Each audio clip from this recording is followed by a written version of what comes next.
Behind the Mic, episode 6 now, I think. 5 or 6. What are we running down today? I've been trying to eat at different places. One of the Mexican joints I've heard about is Joe's Bakery over in the east side. It's funny, we do have a little bit of a ghetto here. It's kind of hippie, it's kind of hipster ghetto. Yeah, it's not San Antonio ghetto, for sure. Well, it ain't Compton, that's for sure. And so I wouldn't have any problem walking down the street at night. But I got to go to Joe's Bakery. Here's the thing: there's good Mexican food everywhere. People in San Antonio think they're the only ones that have decent Mexican food. That's just not true. The thing with San Antonio, you can get good Mexican food on every corner for $1. And it can be in a hole in the wall, and then in your grandmother's laundromat, and it's still good. Yeah, and it might have your grandmother's laundry like in the tortilla pieces of the lint and stuff. But it's good. Don't get me wrong. You can find good Mexican food in any city in the state. You just got to go find it in some places. Here, it's not that hard to find. So I got to go eat at Joe's. I haven't had a chance to do that yet.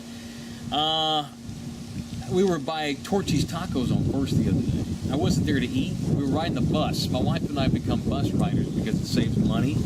I have all these kids and stuff, so I need to save money. And it's paid off. So we're sitting at the bus stop, and my wife notices, oh, there's Torchy's Tacos. We should go there. My wife's been there, but it's been a while. I've never been. Because, I'm such a foreigner. I'm such an outsider, So I got to go to Torchy's at some point. And she's like, yeah, we should go to Torchy's. And so that's how it came up. But that's not the story. This is what happened. We're sitting at the bus stop in front of Torchy's by the food trucks on First. And my wife notices there's this pretty little dog that's sitting in a car. It's like a neon some such. It's a pure black car. And so it's hot, it's 110 degrees, black car. There's a beautiful little Boston Terrier inside that car. And he's just up on the dashboard, just kind of looking. He's looking for his master. And I'm thinking, God, that's crappy. I hope that whoever that is, surely they're going to get a taco to go and they're going to get out of there. They're going to leave a dog in a car in the middle of the heat. Yeah. So we're sitting there waiting on the bus. 10 minutes go by. No master shows up to the car. Dog's just kind of sitting there. 15 minutes go by. I look back at the car. I didn't see the dog. So at that point, dude, I'm like, F it. You're not gonna leave a dog. I'm not gonna watch a dog die in a car in front of me. Yeah. So I went up to the car and put my head on the glass and everything, totally violating this person's space, looking in the car, and the dog's in the floorboard panting. What the F, man? So I went and I complained at Torchy's. I said, you got to go over here and get this dog out of here. Some dumbass has left their dog in the car. It's been 30 minutes. Yeah. 30 minutes, it's death time. It gets that hot, the car that fast. And so they went asking around the restaurant. Some giant woman about this big around. I don't know why are you living in Austin? You can't be this big around and live in Austin. You're supposed to live out in San Antonio, you fat ass.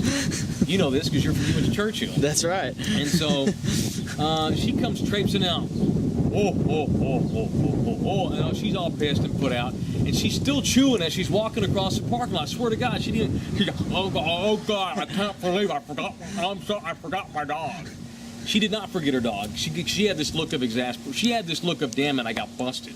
She didn't care about that animal. She knew that animal was in that car, but she tried to play it off. You know what? Before she had a chance, but it took like 10 minutes to find out who she was. I called the cops on her. I called APD. Hey, man, I don't know if you guys care, but there's a dog dying in a car right here in front of Torchy's Tacos. They showed up about 5 minutes too, right after she'd gotten the dog out. So I didn't out her. I'm from the ghetto. I'm out of barrio. We don't call the cops under any circumstances. But I wasn't gonna watch a dog die. But I didn't want to get her in trouble. I didn't want to get in a fist fight over it either. But she got the dog out and took him in the restaurant with her. And right after that, like 5 minutes later, the cops show up, told the cop, hey man, she came and got the dog out. You got better stuff to do, don't worry about it. But I just was not gonna watch some big, giant, fat ass let their little dog die in a car. And so that I don't know what that has to do with eating Mexican food, but we just happened to be in front of Torchy's when it happened. So. But there it is, folks. Mike Taylor. He's a humanitarian. I am a humanitarian. I'm a dog lover. And vote for dogs in the 2013 greatest thing ever tournament of 2K13.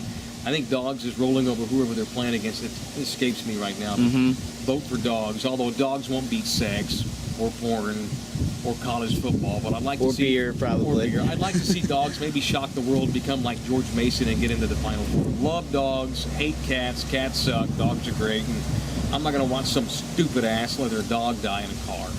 So.